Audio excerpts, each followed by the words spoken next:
السلام علیکم ورحمۃ اللہ وبرکاتہ نحمده ونصلي على رسوله الكريم اما بعد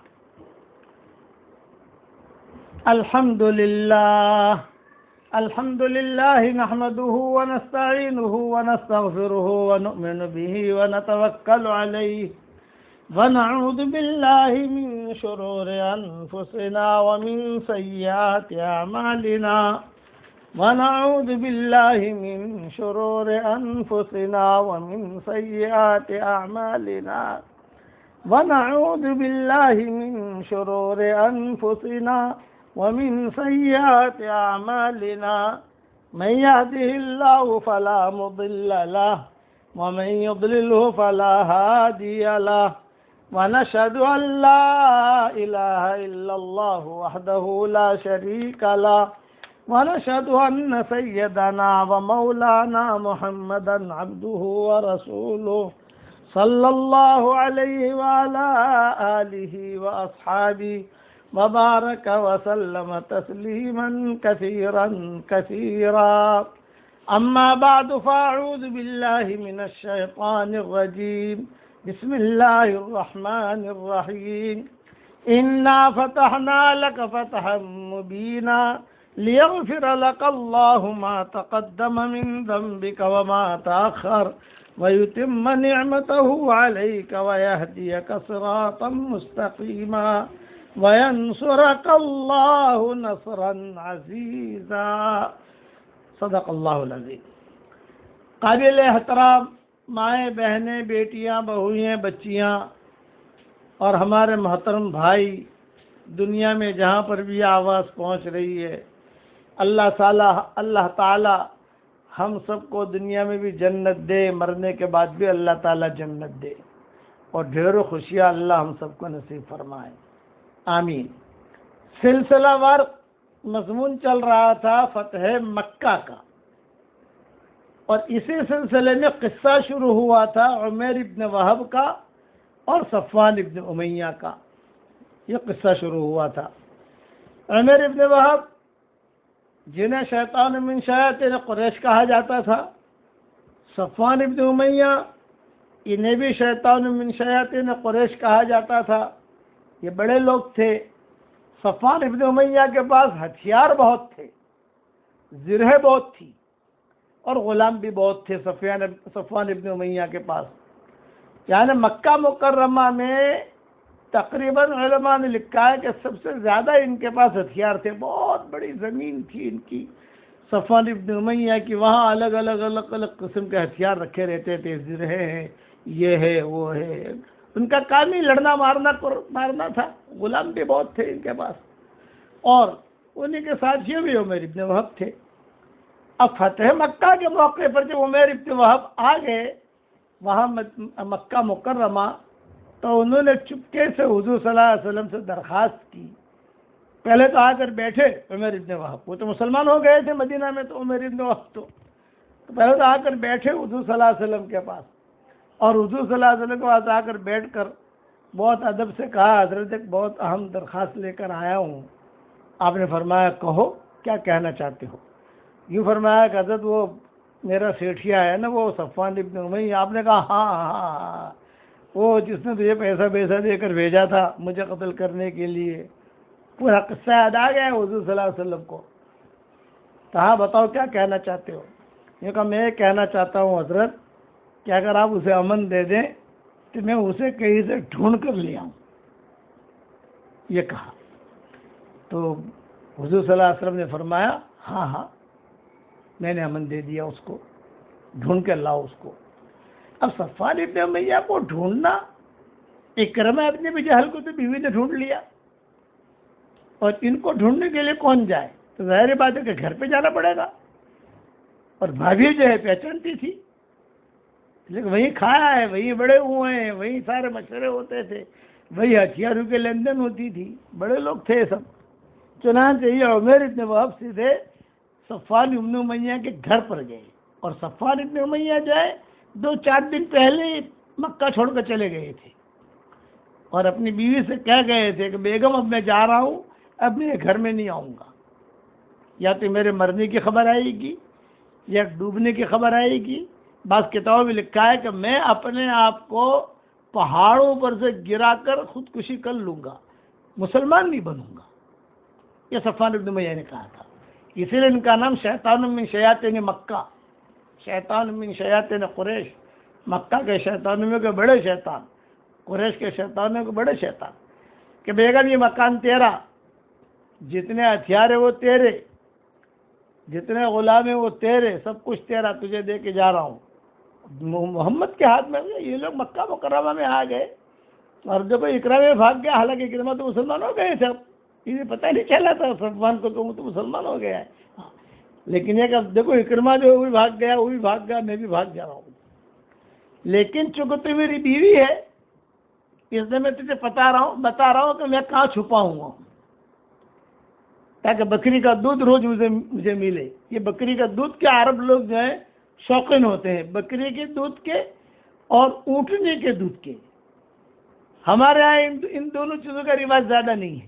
اونٹنے کا دودھ تو ہم لوگ پیتے ہی نہیں ہے. لیکن عربوں کے یہاں جو ہماری دعوت کرتے ہیں وہ لوگ جب جاتے ہیں تو 14ویں شب میں تاریخ لے لیتے ہیں پہلے، خاص طور سے حج کے بعد کی تاریخ یہ لوگ مہینوں پہلے طے کر لیتے ہیں کہ بھی شیخ حج کرنے کے بعد آدمی تھکا رہتا ہے اور حج کرنے کے بعد 14ویں شب آتی ہے تو فلاں جنگل میں ہم جو ہے آپ کو لے جائیں گے، وہاں اونٹنے کا دودھ پلائیں گے. وہاں پروگرام ہوتا ہے ہر سال کا.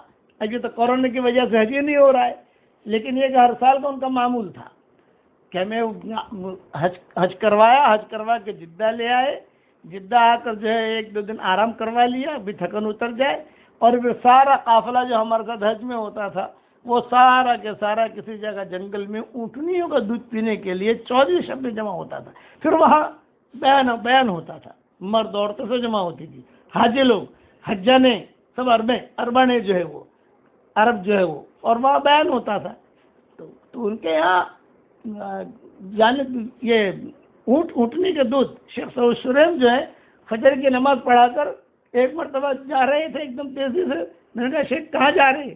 جو کہ اونٹنی کا دودھ پینے جا رہا ہوں. فجر کی نماز پڑھائی اور فجر کی نماز پڑھا کر فوراً جو ہے بھاگے. اور ہم کہاں جاتے ہیں؟ کھیما لینے کے لیے، کباب لینے کے لیے، پراٹھا لینے کے لیے ہم جو وہاں جاتے ہیں.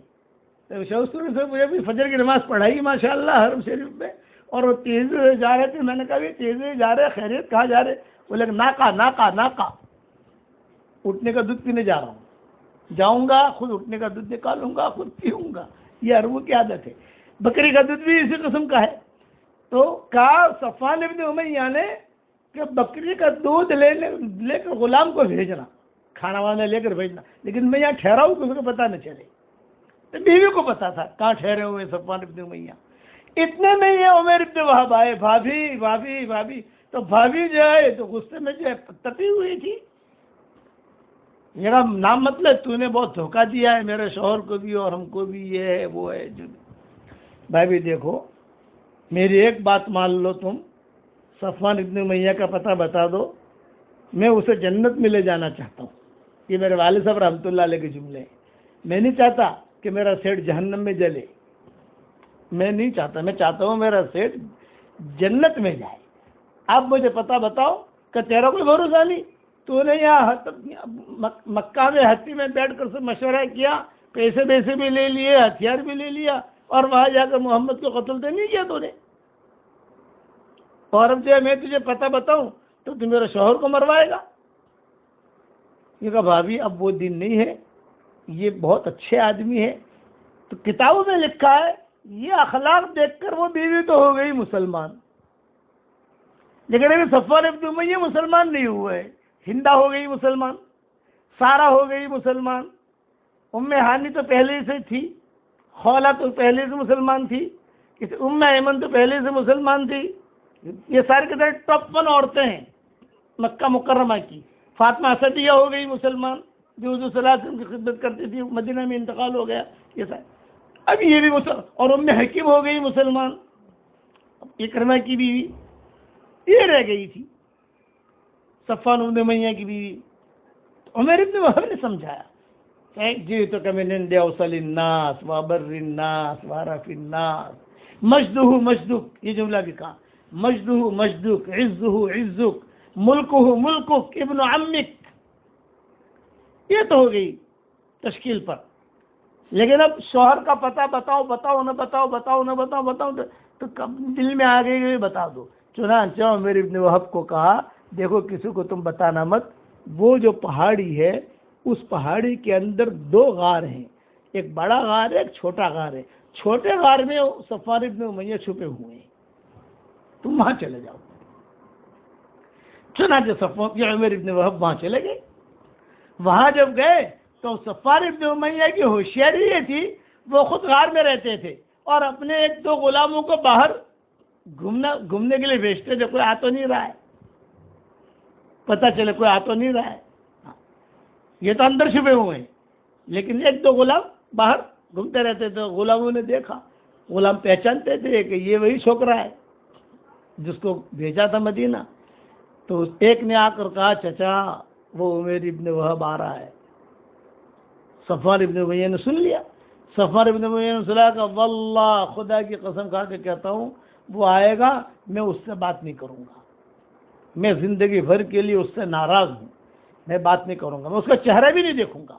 اس کو راستے سے ہٹا دو تم لوگ، واپس بات نہیں کرنی. اس سے دھوکہ دیا اس نے مجھے، پیسہ بھی لے لیا اور وہاں جا کر مدینہ جا کر محمد کو قتل بھی نہیں کیا، یہ بھی کیا یہ بھی کیا. اب وہ جو صفوان ابن امیہ جب یعنی عمر ابن وہب جب قریب آئے تو روایتوں میں یہ لکھا ہے کہ صفوان ابن امیہ جو خود نکلے غار میں سے اور تو میں نے کہنے لگے صفوان ابن امیہ تو کیوں آیا ہے، تو کیوں آیا ہے، ارے میں تجھے قتل کر دوں گا یہاں، تو اکیلا ہے. تو عمر ابن وہب نے کہا چچا جان، چچا کا جملہ کہا، چچا جان میری بات سنو، جئتک من عند اوصل الناس وابر الناس وخیر الناس مجدو مجدوک عزو عزوک، بہت اچھے آدمی کے پاس سے آیا ہوں، بہت بھلے آدمی کے پاس سے آیا ہوں، اس کی عزت تیری عزت ہے، ملک ہو ملکک، اس کا ملک تیرا ملک ہے، ابن عمک واخیک، یعنی اپنا خاندان ہے. اچھا بتاؤ کیوں آئے ہو؟ صفوان بن امیہ آدھے غار میں اور وہیں بیٹھے بیٹھے بات کر رہے ہیں اور یہاں بات عمر ابن وہب ہے. میں اس لیے آیا ہوں کہ مکہ مکرمہ فتح ہو گیا ہے اور حالات اچھے ہیں. میں نے آپ کے بارے میں اجازت لی ہے حضور صلی اللہ علیہ وسلم سے اور میں نے کہا ہے کہ آپ کو جو ہے امن دے دیا ہے اور 2 مہینے کا امن دیا ہے. تو آپ آ جاؤ، حضور صلی اللہ علیہ وسلم سے ملو، بات تو کرو، کم سے کم پرانی لڑائیاں تو ختم ہو جائیں گی، تم آؤ تو صحیح. تو صفوان ابن امیہ نے جواب کیا دیا یہ سنو، تو دھوکے باز ہے، تیری بات پر کوئی بھروسہ نہیں، میں آؤں گا لیکن ایک شرط پر کہ جو امامہ پہن کر حضور صلی اللہ علیہ وسلم مکہ مکرمہ میں داخل ہوئے تھے وہ امامہ میرے پاس لا. حضور صلی اللہ علیہ وسلم مکہ مکرمہ میں داخل ہوئے تھے، وہ کالا امامہ پہن کر داخل ہوئے تھے، لیکن زندگی میں حضور نے سفید امامہ پہنا ہے. تو کالا امامہ پہننا یہ تو صرف مکہ کی تھی، کالا امامہ پہنا تھا حضور نے. تو سنت کسے کہتے ہیں؟ جو حضور صلی اللہ علیہ وسلم نے زندگی بھر جس چیز کو پہنا ہو. سفید جو ہے زندگی پر پہنا ہے تو سنت وہ ہوا. یہ تو وقتی طور پر حضور صلی اللہ علیہ وسلم نے کچھ وجوہات کی بنا پر تاکہ مکہ والے دیکھیں کہ اللہ کے نبی ہیں اور کالا امامہ پہن کر آ رہے ہیں، دور سے دکھائی دے، اس کے لیے پہنا حضور صلی اللہ علیہ وسلم نے. ورنہ زندگی بھر جو حضور نے پہنا ہے وہ سفید پہنا ہے تو سنت وہ ہوا. یہ تو وقتی طور پر تھا، بعد میں تو پہنا نہیں حضور نے. چنانچہ کتابوں میں لکھا ہے وہ امامہ لے کر آ تو میں مانوں. یعنی اتنا نرم پڑے صفوان ابن امیہ. عمر ابن وہب وہاں سے دوڑے حضور صلی اللہ علیہ وسلم کے پاس آئے. حضور نے فرمایا کیا ہوا کیا ہوا کیا؟ یہ اخلاق حضور صلی اللہ علیہ وسلم کے. حالانکہ کیا ضرورت ہے حضور کو، اب تو مکہ فتح ہو گیا. اقباد مکہ فی ایدینا، مقالید مکہ فی ایدینا، سجون مکہ فی ایدینا. مکہ کے جگر پار سے ہمارے ہاتھ میں آ گئے. عورتیں مسلمان ہو گئی، ساری کے ساری جو عورتیں جو گانا گاتی تھی حضور کے خلاف، خاص طور سے سارا اس میں ٹاپ 1 تھی، یہ ساری کے سارے قابو میں آ گئی۔ حضرت عمر کے زمانے میں مدینہ میں انتقال ہوا اس عورت کا، سب مسلمان ہو گئی۔ اب بچا کون؟ تو حضور پوچھ رہے ہیں کیا عمر کیا ہوا؟ تو تیرے سیٹھیے کا کیا ہوا؟ فرمایا کہ حضرت میں گیا اس کے پاس، بڑی مشکل سے ملا ہے، لیکن اس نے ایک شرط لگائی، میں حضور صلی اللہ علیہ وسلم محمد کے پاس، نبی تو مانتا نہیں ہے، میں محمد کے پاس آنے کے لیے تیار ہوں، شرط یہ جو عمامہ پہن کر مکہ میں داخل ہوئے تھے وہی عمامہ مجھے لا کر تو دے، تاکہ میں سمجھوں کہ تو صحیح کہہ رہا ہے، تو دھوکہ نہ دے مجھ کو۔ تو کتابوں میں لکھا ہے حضور صلی اللہ علیہ وسلم نے فوراً اپنا عمامہ نکال دیا، فوراً، لو یہ عمامہ لے جاؤ۔ اپنا عمامہ حضور صلی اللہ علیہ وسلم نے نکالا، جاؤ یہ لے جاؤ۔ عمر ابن وہب جو ہے یہ عمامہ لے کر آئے، جو عمامہ لے کر آئے، صفوان ابن امیہ نے کہا کہ ہاں ھذا ھو ذا، یہی عمامہ ہے، چونکہ سفید تو کسی کا بھی ہو سکتا ہے، لیکن کالا ہی حضور نے پہنا تھا فتح مکہ کے موقع کے اوپر۔ میں کبھی تفصیل سناؤں گا انشاءاللہ کالا پہننے کی کیا وجہ تھی اور کہاں سے پہنا تھا۔ ٹائم ہوتا ہے نا، مدینہ منورہ سے چلے تو مدینہ منورہ سے پہن کے چلے تھے یا راستے میں بدلا، کہاں سے پہنا اس کی بس غلط تفصیل ہے، وہ کبھی کسی اور وقت انشاءاللہ بیان کروں گا۔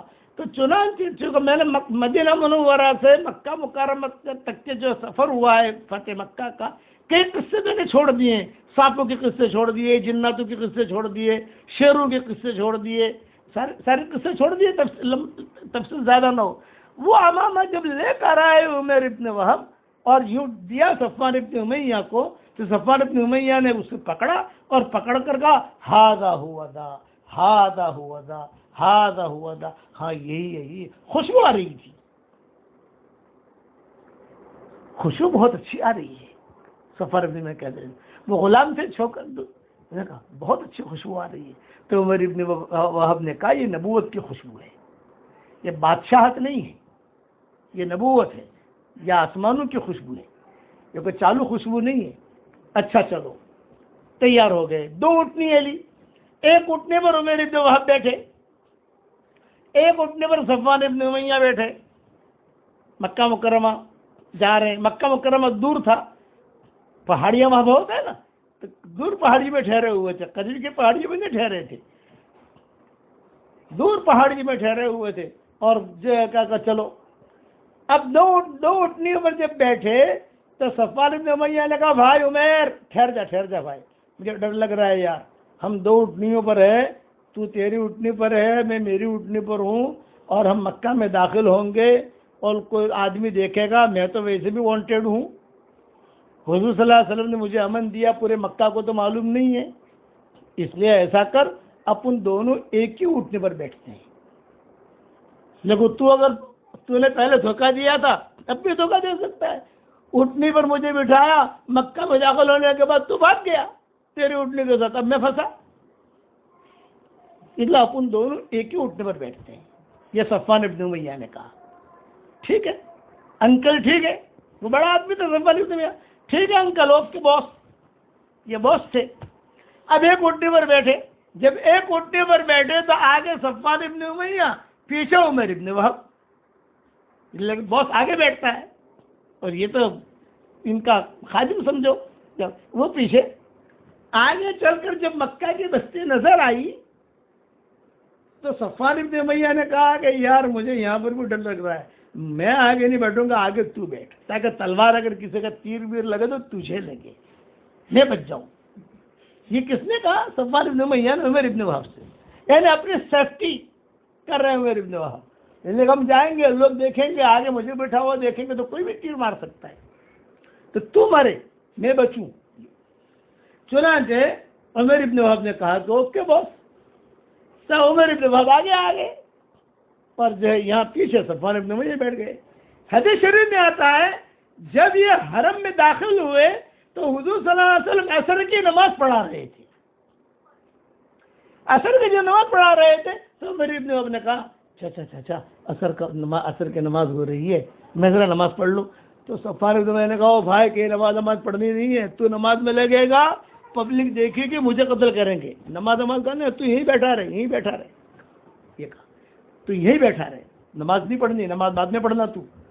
یہ صفوان بن امیہ نے عمر بن وہب سے کہا تو اترے گا اور اتر کر تو ٹھاٹ کے ساتھ نماز پڑھے گا، میں اکیلا نمار بوڑھا کہتا ہے نا بیوقوف کی طرح اٹھنے پر بیٹھوں گا، جہاں حضور نے سلام پھیری، سلام پھیرتے صحابہ مجھے دیکھیں گے، ارے زہریلا پھوڑا آیا ہے، تو کیا اعلان کیا ہے حضور نے، تو پبلک کو پتہ نہیں ہے تو مجھے قتل کریں گے، نماز نہیں بیٹا، نماز بعد میں پڑھنا۔ صفوان بن امیہ نے کہا اچھا، یہ دونوں جو باتیں کر رہے تھے حضور سن رہے تھے، یعنی آواز پہنچ رہی تھی، سارے صحابہ کشمش ہوتی ہے نا تو سنتے ہیں نا، سارے صحابہ سن رہے تھے، اثر کی نماز کی، حدیث شریف میں آتا ہے۔ اتنے میں حضور صلی اللہ علیہ وسلم نے سلام پھیرا، سلام پھیرنے کے بعد حضور صلی اللہ علیہ وسلم نے مڑے صحابہ کی طرف بیٹھے تو دیکھا تو عمر بن وہب اور صفوان بن امیہ، تو صفوان بن امیہ نے زور سے کہا یا محمد، سب سن رہے ہیں، سارے کے سارے سن رہے ہیں صحابہ، 10,000 کا مجمع ہے، 10,000 کا مجمع بھی ہے، دوسرا یہ کہ وہ جو نئے مسلمان ہو گئے بعد میں وہ بھی ہے، سارا جتھا ہے وہاں، اور عصر کی نماز میں بہت بڑا مجمع حرم شریف میں، اور اتنا بڑا مجمع انہوں نے پہلی مرتبہ دیکھا۔ صفوان بن امیہ نے کہا ارے یار ادھر بڑی زبردست حکومت کر لی محمد نے، یہاں کوئی بھاؤ نہیں پوچھتا تھا، ہم لوگ مارتے تھے، بھگاتے تھے، شیب تعلیم بھی کیا، تو وہ میری وہب نے وہی بات کہی، یہ حکومت بادشاہت نہیں ہے، یہ نبوت ہے، یہ رسی آسمانوں سے جڑی ہوئی ہے۔ تو حضور نے جو سلام پھیرا تو صفوان ابن امیہ زور سے بولے کہ یا محمد، اے اللہ، اے محمد، یہ عمر ابن وہب ہے، اس نے مجھے یہ کہا ہے کہ آپ نے مجھے بلایا ہے اور آپ نے مجھے 2 مہینے کا امن دیا ہے، تو کیا یہ بات صحیح ہے؟ تو آپ نے فرمایا بھئی نیچے تو اتر جاؤ، یہ حضور نے فرمایا انزل ابا وہب، انزل، نیچے تو اترو، تم اٹھنے پر بیٹھے ہو، میں یہاں نیچے بیٹھا ہوں، سارے صحابہ دیکھ رہے ہیں۔ بعض کتابوں میں یہ بھی لکھا ہے کہ اکثر صحابہ کو معلوم تھا کہ یہ بات چل رہی ہے عمر ابن وہب کی، صفوان ابن امیہ کی، حضور صلی اللہ علیہ وسلم کی، کچھ صحابہ کو معلوم نہیں تھا، وہ تلوار لے کر کھڑے ہو گئے کہ بھئی اس کو تو ڈھونڈ رہے تھے ہم۔ آپ نے فرمایا انزل ابا وہب، تو ابا وہب، تو صفوان بن امیہ نے کہا کہ نہیں حضرت، بات کا خلاصہ ہونا چاہیے، آپ نام کہہ دو کہ ہاں میں نے امن دیا ہے، اور یہ لوگ سن لے رہے، سب یہ سن لے رہے سب کہ آپ نے مجھے امن دیا ہے۔ تو آپ نے ایک جملہ کہا، یوں کہا عمر ابن وہب 2 مہینے کی خبر تیرے پاس لایا ہے، میں تجھے 4 مہینے کا امن دیتا ہوں، زور سے کہا، بل لک ان تسیر 4 اشہر، اسی لیے ہم کہتے ہیں کہ 4 مہینہ اللہ کے راستے میں لگاؤ، فسیحوا فی الارض 4 اشہر، تو اس کی خصوصیت ہے، یہ 2 مہینے کی خبر لے کر آیا ہے عمر، میں تجھے کہتا ہوں بل لک ان تسیر 4 اشہر، تو 4 مہینے کا امن دے رہا ہوں، 4 مہینے کا ویزا، یہ سمجھ لو، یہ 2 مہینے کا ویزا کہہ رہا ہے، میں 4 مہینے کا ویزا دے رہا ہوں، کوئی تجھے مارے گا نہیں، کوئی تجھے پکڑے گا نہیں، کوئی تجھے میلی آنکھوں سے دیکھے گا نہیں، 4 مہینے تک مکہ میں ٹھاٹ کے ساتھ رہے، ہمارے اخلاق دیکھ، ہمارے معاملات دیکھ، ہماری نمازیں دیکھ، سب کچھ دیکھ، پسند آوے اسلام تو اسلام قبول کرنا، پسند نہ آوے تو 4 مہینے کے بعد پھر دوسرا ایگریمنٹ ہوگا، ٹینشن مت لے۔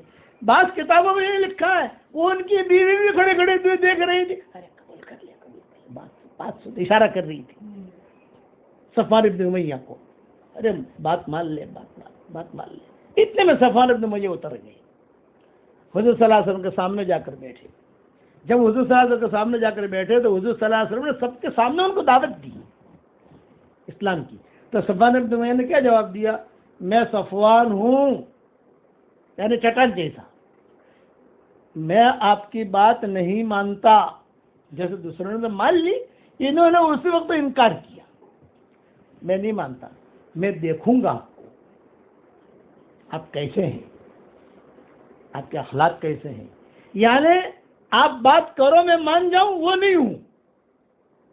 اور یا عمر ابن وہ دعا کر رہے ہیں کہ اللہ پاک یہ صفوان ذریعہ بنا میری ہدایت کا، مجھے ذریعہ بنا اس کی ہدایت کا، یہ صفوان ذریعہ بنا میری ہدایت کا. انہوں نے بات نہیں مانی حضور صلی اللہ علیہ وسلم کی، صفوان ابن امیہ نے.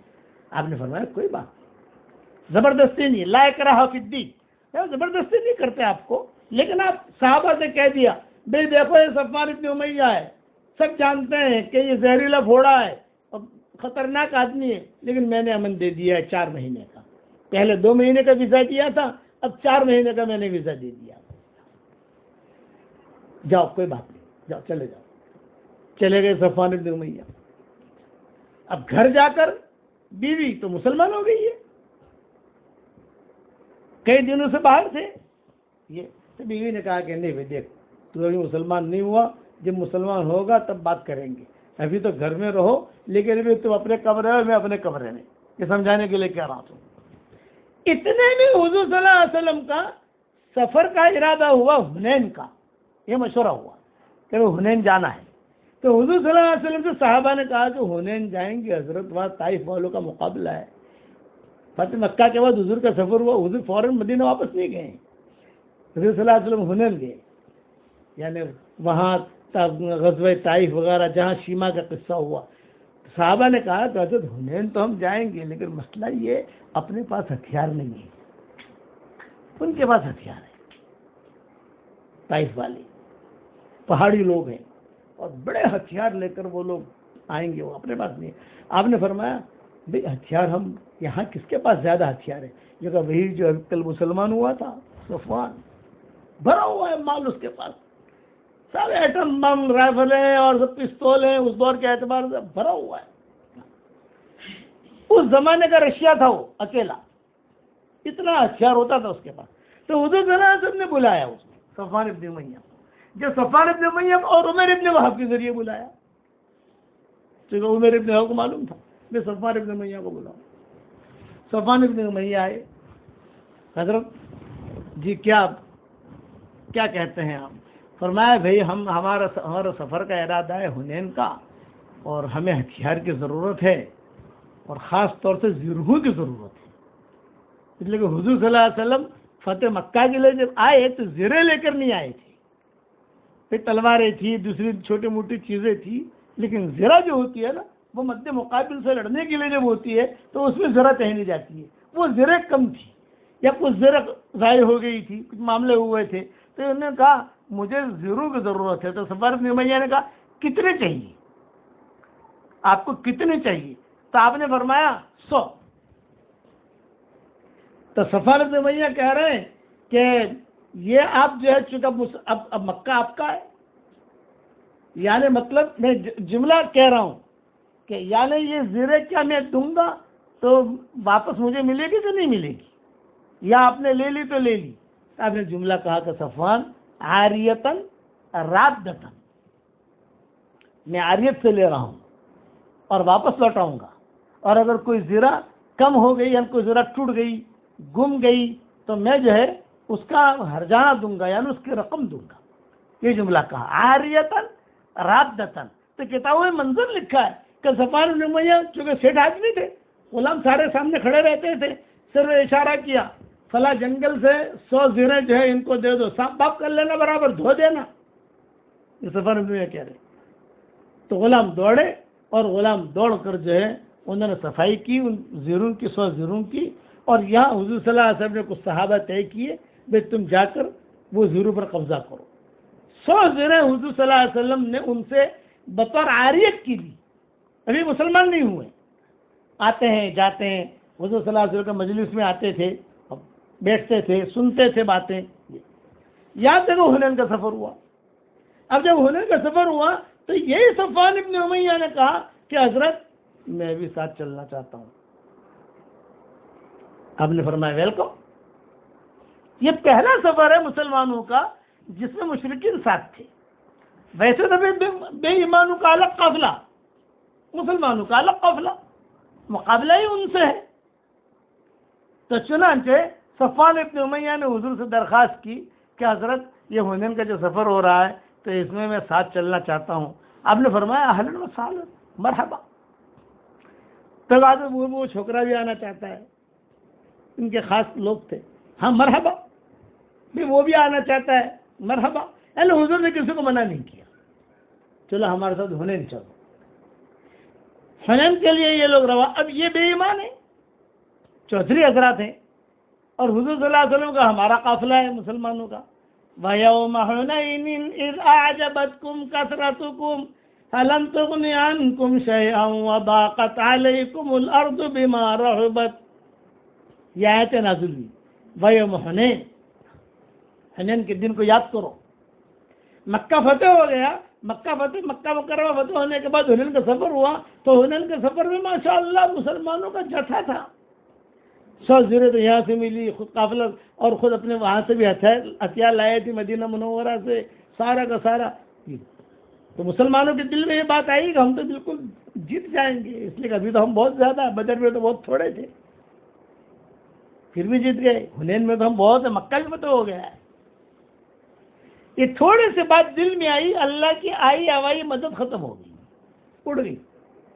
حالات آئے حنین میں, یہ لوگ تھے ساتھ میں, کون, صفوان بن امیہ وغیرہ. حالت ایسے آئے تو پاؤں اکھڑ گئے صحابہ کے, اور لوگ جو ہے یعنی حضور صلی اللہ علیہ وسلم کو اکیلا چھوڑ دیا صحابہ نے. یہ بھی کتابوں میں آتا ہے.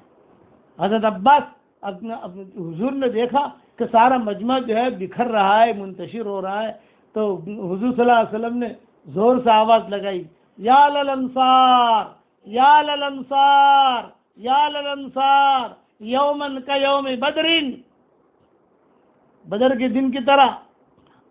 پھر بعد میں یہی جملے لوگ کہتے رہے, یومن کا یوم بدرین کررتن کا کررت حنین. ایسے پلٹو جیسے حنین میں پلٹے تھے, حضور اکیلے رہ گئے حنین کے موقع کے اوپر. سب چلے گئے, ابو بکر وہاں چلے گئے, عمر وہاں چلے گئے. تو حارث, سفیان ابن حارث, جب میں نے کہا تھا فتح مکہ کے لیے حضور جو روانہ ہوئے تھے اور بالکل مقام ابا میں مسلمان ہوئے تھے, سفیان ابن حارث اور ان کا بیٹا, ان دونوں نے حضور کو سنبھالا. جن کا اسلام حضور کہہ رہے تھے کہ میں قبول نہیں کروں گا, ام سلمان حضرت میمونہ نے سفارش کی, جس پر وہ جو ہے مسلمان ہو گئے مقام ابا میں جو تھا. وہ دونوں باپ بیٹے, یہ روایتوں میں آتا ہے. پھر مجمع جمع ہوا, مجمع جمع ہونے کے بعد پھر کام کا شروع ہوا, کامیابی ملی, بہت زیادہ اللہ نے مال دیا, بہت زیادہ غزوہ حنین میں. تو روایتوں میں یہ ہے کہ بہت بڑی وادی تھی, اس وادی میں ہتھیار بھی تھے, گھوڑے بھی تھے, اور یعنی مال بھی تھا اس وادی کے اندر. اور صفوان ابن امیہ, یہ صفوان ابن امیہ, یہ کھڑے کھڑے دیکھ رہے تھے. حضور گزرے, یعنی مال غنیمت آ گیا, حضور صلی اللہ علیہ وسلم گزرے, تو حضور نے پیچھے سے آ کر کے کہا, ایعجبو کہا تھا, کیا تجھے پسند ہے؟ تو صفوان ابن امیہ نے کہا کہ حضرت کون, کس کو پسند نہیں ہوگا, کتنے باندیاں ہیں, کتنے غلام ہیں, کتنا مال ہے, یعنی خزانہ ہی خزانہ ہے, کنز. حضور نے پہلے کہا ایعجبو کہا تھا کہ کیا تجھے پسند ہے؟ تو انہوں نے کہا کہ کس کو پسند نہیں ہوگا, کوئی عقل مند پسند نہ ہو. تو آپ نے ایک جملہ کہا, ہوا لکا وما فیہ, یہ وادی بھی تیری اور اس وادی میں جتنا مال ہے وہ سارا کا سارا تیرا.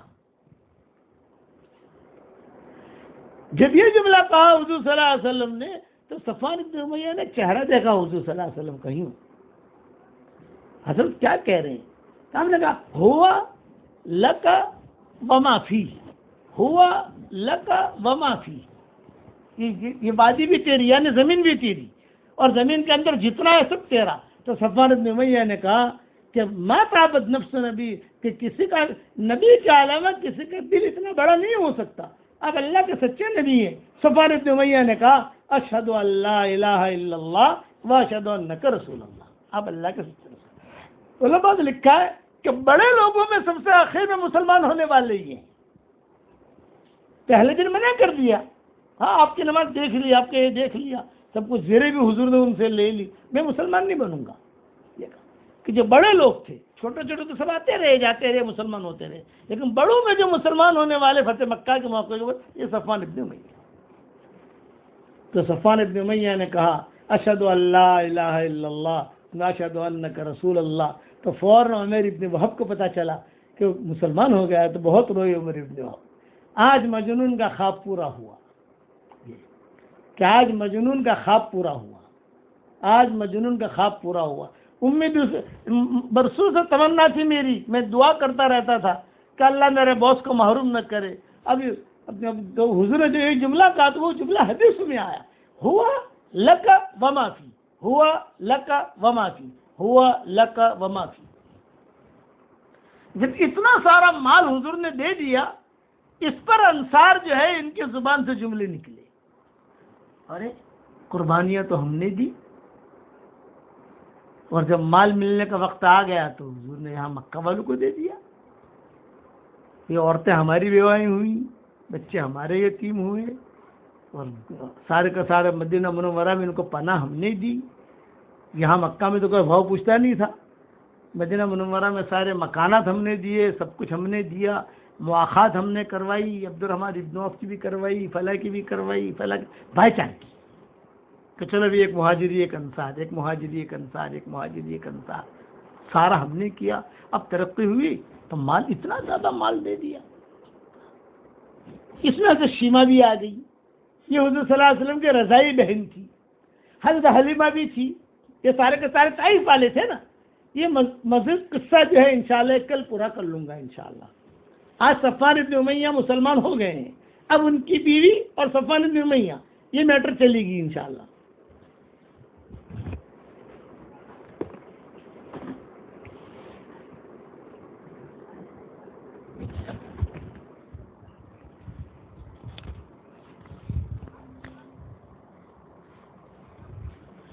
بسم اللہ الرحمن الرحیم۔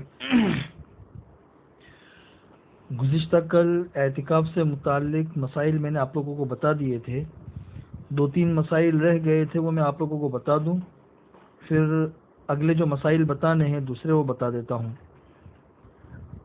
اعتکاف کے مسائل کے اندر یہ دھیان میں رکھے کہ عورتیں جو گھروں میں اعتکاف کرتی ہے تو پورے گھر کا ایک ساتھ میں وہ اعتکاف کی نیت نہیں کر سکتی۔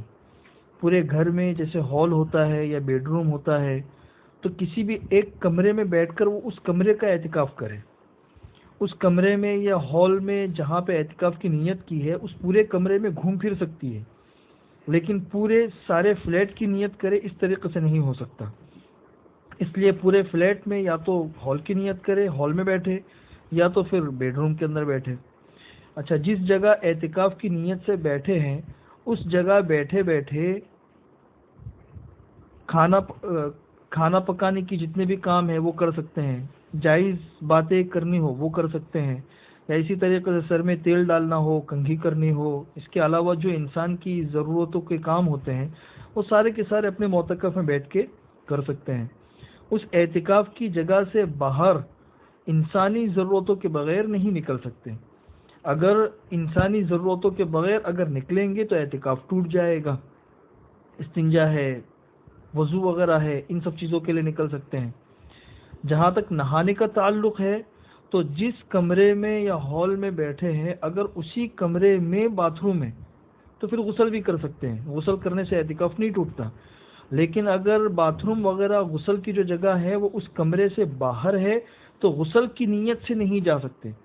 ہاں، اگر کسی انسان کو کھجلی کی تکلیف ہے یا بہت زیادہ گرمی ہے اور غسل نہ کرنے کی وجہ سے اس کو تکلیف کا اندیشہ ہے تو اس طریقے سے کر سکتے ہیں کہ باتھ روم کی نیت سے جائے اور وہاں پر ہی وہ غسل کر لے، تو اتنی گنجائش ہے۔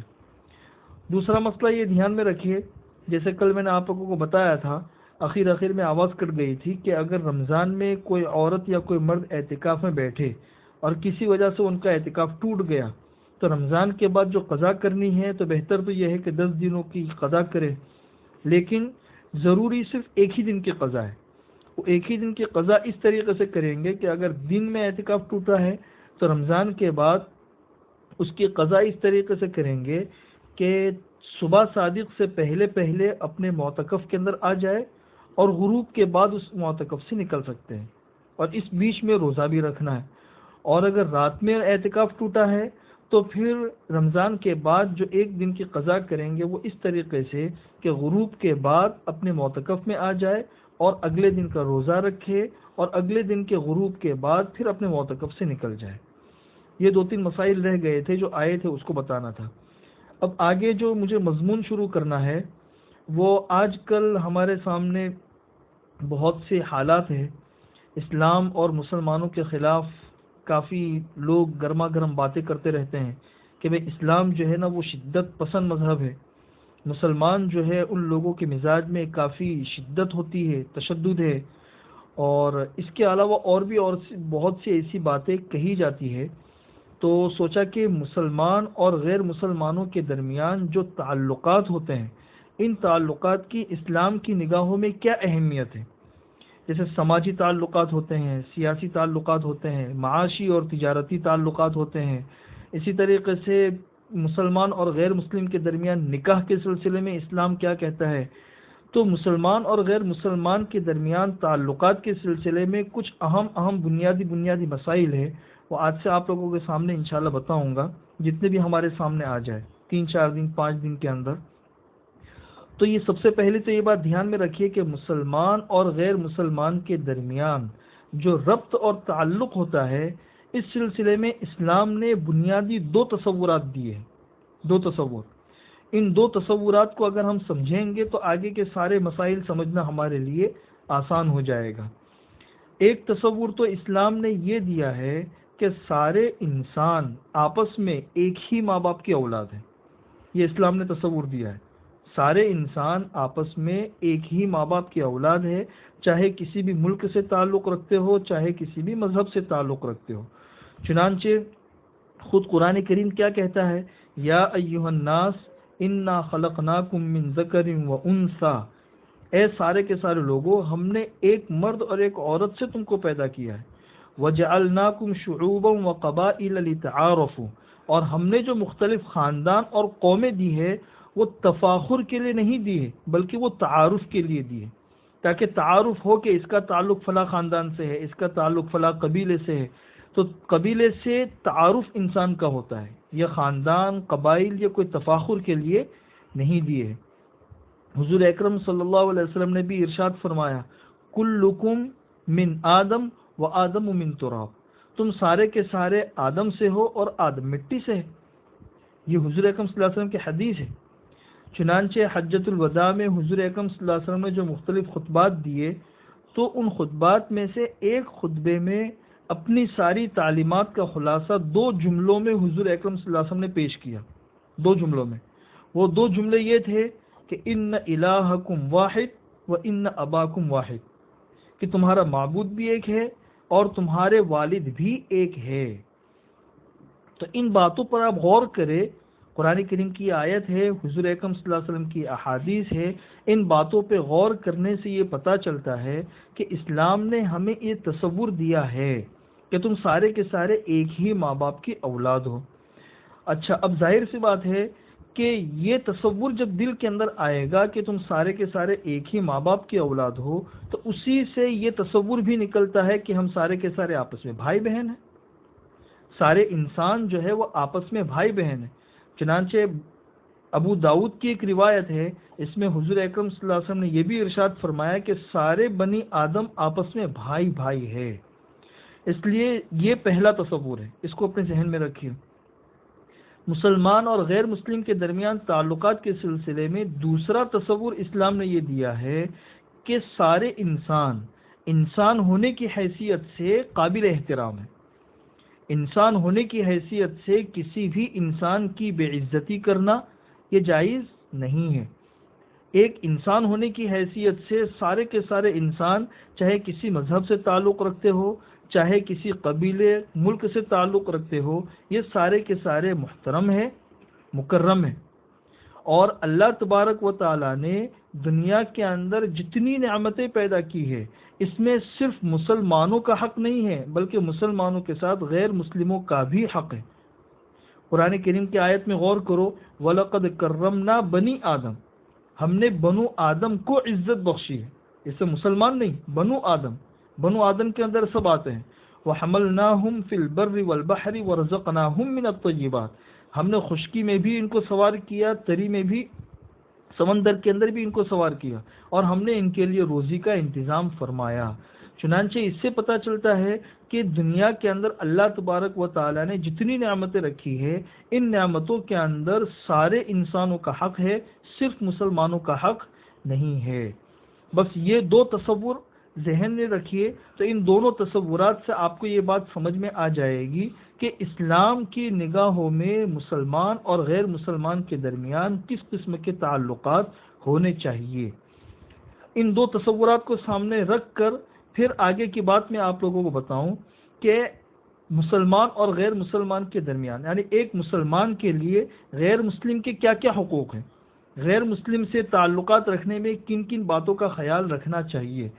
تو پہلا حق اور پہلی چیز جو ہے وہ اکرام اور تعظیم ہے، کہ ایک غیر مسلم ہے تو اس کی بے تعظیمی، بے اکرامی، اس کی توہین اور اس کی تذلیل کرنے کا شریعت نے حکم نہیں دیا ہے، بلکہ اس کی عزت اور احترام کا حکم دیا ہے۔ چنانچہ حضور اکرم صلی اللہ علیہ وسلم نے اپنی سنتوں سے اس کو بیان کیا ہے۔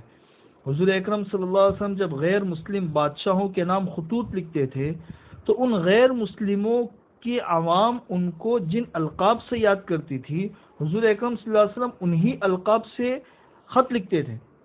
چنانچہ روم کا جو بادشاہ تھا، ان کو جب حضور اکرم صلی اللہ علیہ وسلم نے خط لکھا تو خط میں لفظ استعمال کیا عظیم روم کے نام سے، روم کا بڑا۔ فارس کا جو بڑا تھا کسرا، اس کو خط لکھا تو عظیم الفارس کا لفظ استعمال کیا کہ فارس کا بڑا۔ حبشہ کے بادشاہ کو خط لکھا تو حضور اکرم صلی اللہ علیہ وسلم نے عظیم الحبش کا لفظ استعمال کیا، احترام والا لفظ استعمال کیا۔ اسی طریقے سے ابو جہل کا نام آپ نے کئی مرتبہ سنا ہوگا، یہ حضور اکرم صلی اللہ علیہ وسلم کی مخالفت میں، دشمنی میں کتنا آگے بڑھا ہوا تھا، لیکن اس میں اللہ تبارک و تعالیٰ نے فیصلہ کرنے کی اور لوگوں کے معاملات سلجھانے کی ایک صلاحیت رکھی تھی۔ اسی صلاحیت کی وجہ سے اس کا لقب تھا ابو الحکم، یہ فیصلہ کرنے والا انسان ہے۔ چنانچہ حضور اکرم صلی اللہ علیہ وسلم بھی اس کو ابو الحکم کے نام سے ہی یاد کرتے تھے، ابو الحکم، چونکہ اس لفظ کے اندر اس کی عزت ہے، تو اسی عزت والے لفظ سے حضور اکرم صلی اللہ علیہ وسلم اس کو پکارتے تھے۔ ابو سفیان ہے، آپ نے والد صاحب کے زبان ماشاءاللہ فتح مکہ کا پورا قصہ سنا۔ حضور اکرم صلی اللہ علیہ وسلم نے فرمایا کہ من دخل دارہ فہو آمن، جو اپنے گھروں میں بند ہو جائے ان کو امن ہے۔ اب ان گھروں کے اندر ابو سفیان کا گھر بھی آ گیا، لیکن اس کی تعظیم اور اس کی عزت کے لیے حضور اکرم صلی اللہ علیہ وسلم نے مستقل اس کا نام لیا کہ من دخل دار ابی سفیان فہو آمن، جو ابو سفیان کے گھر میں داخل ہو جائے اس کو بھی امن ہے۔ آپ نے صفوان بن امیہ کا قصہ سنا، عمیر بن وہب کا قصہ سنا، اسی طریقے سے عمرو بن عاص کا قصہ سنا۔ روزانہ والد صاحب کی زبان سے آپ لوگ یہ قصے سن رہے ہیں، تو ان تمام کے اندر آپ لوگوں کو یہ پتہ چلا ہوگا کہ غیر مسلم ہے، حضور اکرم صلی اللہ علیہ وسلم اس کے ساتھ میں کس طرح احترام اور اکرام کا برتاؤ کر رہے ہیں۔ عثمان بن طلحہ ہے، عثمان بن طلحہ جب حضور اکرم صلی اللہ علیہ وسلم مکہ سے ہجرت کرتے ہوئے نکلے تو ان سے کہا کہ بھئی مجھے 2 رکعت کعبے کے اندر نماز پڑھنے دو۔ انہیں نماز نہیں پڑھنے دی، نماز نہیں پڑھنے دی انہوں نے، اس وقت تک وہ مسلمان نہیں ہوئے تھے۔ فتح مکہ کے موقع پر چابی ہاتھ میں آئی، حضرت علی نے کہا کہ حضرت کعبہ کی چابی ہمارے ہاتھ میں دیجیے۔ حضور اکرم صلی اللہ علیہ وسلم نے وہ چابی لی اور عثمان بن طلحہ کو دیتے ہوئے یہ ارشاد فرمایا کہ آج وعدوں کو نبھانے کا دن ہے، وعدوں کو نبھانے کا دن ہے۔ جس نے حضور اکرم صلی اللہ علیہ وسلم کو کعبہ میں 2 رکعت نماز نہیں پڑھنے دی، اسی کو حضور اکرم صلی اللہ علیہ وسلم نے کعبہ کی چابی دی۔ یہ غیر مسلم کے ساتھ غیر معمولی اعزاز اور اکرام کی ایک مثال ہے۔ ایسے بہت سے قصے آپ لوگ سنتے رہتے ہیں۔ اچھا، یہ تو زندگی کے اندر اکرام ہے۔ حضور اکرم صلی اللہ علیہ وسلم نے ان غیر مسلموں کا ان کے انتقال کے بعد بھی احترام کیا ہے۔ چنانچہ آخری قصہ کہہ کے بعد ختم کروں کہ قادسیہ میں 2 صحابہ کرام تھے، بیٹھے ہوئے تھے، سہل بن حنیف اور قیس بن سعد، یہ دونوں بیٹھے ہوئے تھے۔ سامنے سے کسی غیر مسلم کا جنازہ نکلا تو یہ دونوں صحابہ کرام کھڑے ہو گئے، دونوں صحابہ کرام کھڑے ہو گئے تو کسی نے کہا کہ حضرت یہ غیر مسلم کا جنازہ ہے، اس کے احترام میں کیوں کھڑے ہونا؟ تو ان دونوں صحابہ نے ارشاد فرمایا کہ ہم حضور کے ساتھ بیٹھے ہوئے تھے مدینہ منورہ میں، سامنے سے ایک یہودی کا جنازہ نکلا، حضور اکرم صلی اللہ علیہ وسلم اس کے اعزاز میں کھڑے ہو گئے۔ تو لوگوں نے کہا کہ حضرت یہودی کا جنازہ ہے، تو حضور اکرم صلی اللہ علیہ وسلم نے ارشاد فرمایا، حدیث کے الفاظ ہے الیست نفسا، کیا وہ انسان نہیں ہے؟ تو انسان ہونے کی حیثیت سے وہ اکرام کا مستحق ہے۔ تو مطلب زندگی میں بھی حضور نے غیر مسلموں کا اکرام اور احترام کیا ہے، اور ان کے انتقال کے بعد بھی اس اکرام کی ایک مثال ہمارے سامنے ہے۔ اس لیے پہلا حق تو یہ ہے۔ دوسرے کیا کیا حقوق اور مسائل وہ انشاءاللہ آئندہ کل آپ لوگوں کے سامنے آ جائیں گے۔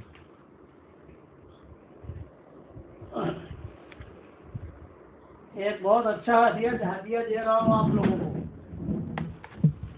اسے محفوظ کر لیجئے۔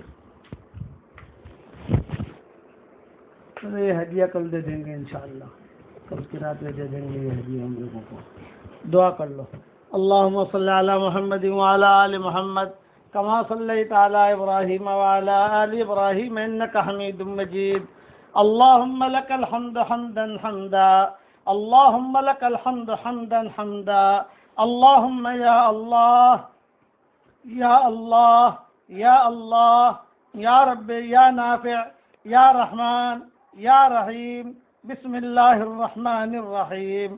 اللہم اللہم بحقک انت لا الہ الا انت، وباسمک الاسم الذی ما دعیت به الا اجبت، وبمجدک الاعلی الذی اصطفیت به من اردت، یا من وسع كل شيء رحمة وعلما، وأمد الوجود بفضله وجوده فضلا وكرما، أنت الحليم، أنت الستار، أنت العفو، أنت الكريم، أنت الرحمن، أنت الغفار۔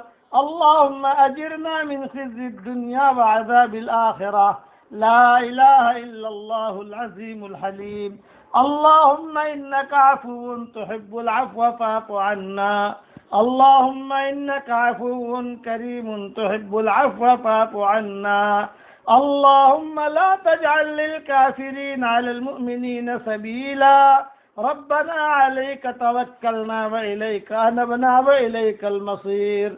اللهم يا جامع الناس اليوم لا ريب فيه، اجمعنا مع حبيبنا صلى الله عليه وسلم في الفردوس الأعلى من الجنة، ربنا إننا آمنا فاغفر لنا ذنوبنا وقنا عذاب النار، ربنا لا تزغ قلوبنا بعد إذ هديتنا وهب لنا من لدنك رحمة إنك أنت الوهاب۔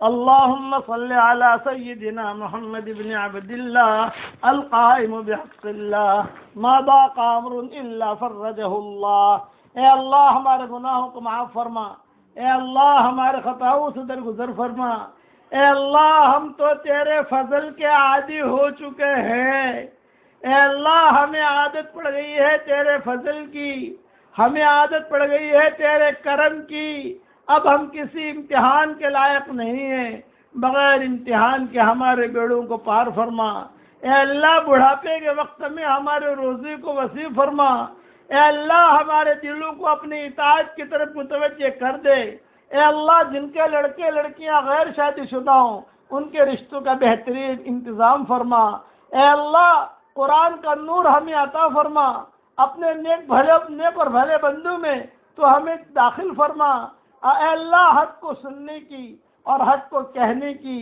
اور حق کو لے کر عالم میں پھرنے کی تو ہم سب کو توفیق عطا فرما، اے اللہ یہ ہماری دعا، یہ ہمارے بیان دنیا میں جہاں کہیں سنے جا رہے ہوں، چاہے اس وقت میں لائیو سنے جا رہے ہوں یا بعد میں جب بھیجے جاتے ہیں اس وقت سنے، یا اللہ جب بھی سنے، اے اللہ ان کی اور ہم سب کی جائز مرادوں کو پوری فرما، اے اللہ مغفرت کا اشرا چل دیا، مغفرت کا اشرا رخصت ہو گیا، یہ اب اپنا سامان تیار کر رہا ہے، اب یہ روانہ ہو جائے گا اور کل سے اللہ عفق من النیران کا اشرا شروع ہوگا۔ اے اللہ یہ مغفرت کے اشرے میں جاتے جاتے اگر ہماری معافی نہ ہوئی ہو تو ہم سب کو معاف فرما دے، ہمارے گناہ تیرا کوئی نقصان نہیں پہنچا سکتے، اور اگر تو معاف کر دے گا تیری دریائے مغفرت میں سے کمی واقع نہیں ہوگی۔ یا من لا تضرہ الذنوب ولا ينقص المغفرہ، اے وہ پاک ذات ہمارے گناہ تیرا کوئی نقصان نہیں پہنچا سکتے، اور اگر تو معاف کر دے گا تو تیرا کوئی نہیں. اللہ تو ہے، تو کریم ہے. 100 کا قاتل تیرے دروازے پر آیا، تو نے معاف کر دیا. بدکار عورت آئی، تو نے معاف کر دیا. اے اللہ ہند آئی، تو نے معاف کر دیا. سارا آئی، تو نے معاف کر دیا. اور ام حکیم آئی، تو نے معاف کر دیا. اور صفوان ابن امیہ کی بیوی آئی، تو نے معاف کر دیا. اے اللہ بدکار عورتوں کو بھی تو نے معاف کر دیا، بدکار مردوں کو بھی تو نے معاف کر دیا. اے اللہ اس رمضان المبارک کے مہینے میں ہم سب کو معاف فرما دے اور ہدایت کی ہواؤں کو چلا دے.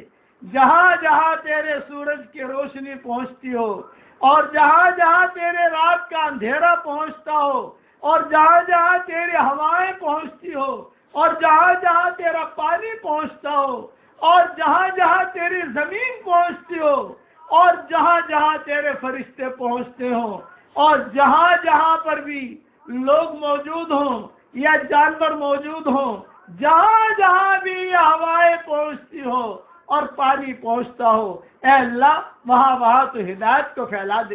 اے اللہ یہ ہمارے بمبئی کا سمندر ہے، اے اللہ یہ سمندر دنیا بھر کے سمندروں میں جہاں جہاں جا کے ٹکرائے، اور جہاں جہاں کون سی کناروں سے جا کر ٹکرائے تو وہاں پر بھی ہدایت کو پھیلا دے. تیرے قرآن کو پہنچا دے، تیرے کلمے کو پہنچا دے. اور اے اللہ مسلمانوں کی تو پوری مدد فرما.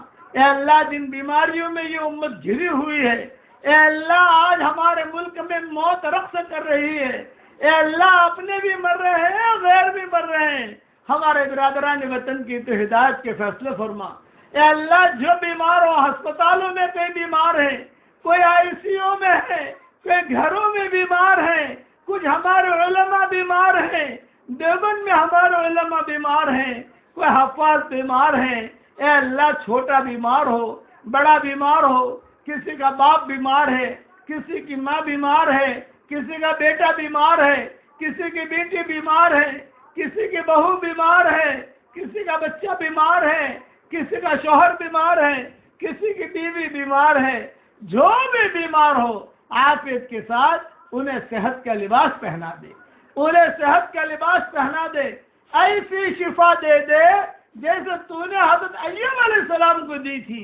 اے اللہ جیسے تو نے ایوب علیہ السلام کو ایک دم چنگا منگا کر دیا تھا اور اچھا صحت کا لباس پہنا دیا تھا، اور جو کچھ بھی تو نے لیا تھا سب واپس کر دیا تھا. ایوب علیہ السلام کی بیوی یہ دیکھنے لگی، یوسف علیہ السلام کی بیٹی تھی ایوب علیہ السلام کی بیوی، یہ دیکھنے لگی ارے میرا شوہر کیسا ہو گیا. وہ سمجھ میں نہیں آ رہی تھی بات. ایوب علیہ السلام نے کہا اللہ تعالیٰ قادر مطلق ہے. اے اللہ تو قادر مطلق ہے. جب غسل کرنے کے لیے ایوب علیہ السلام گئے، سونے کی ٹڈی آئیں، ایوب علیہ السلام اسے جمع کرنے لگے اپنے کپڑوں میں.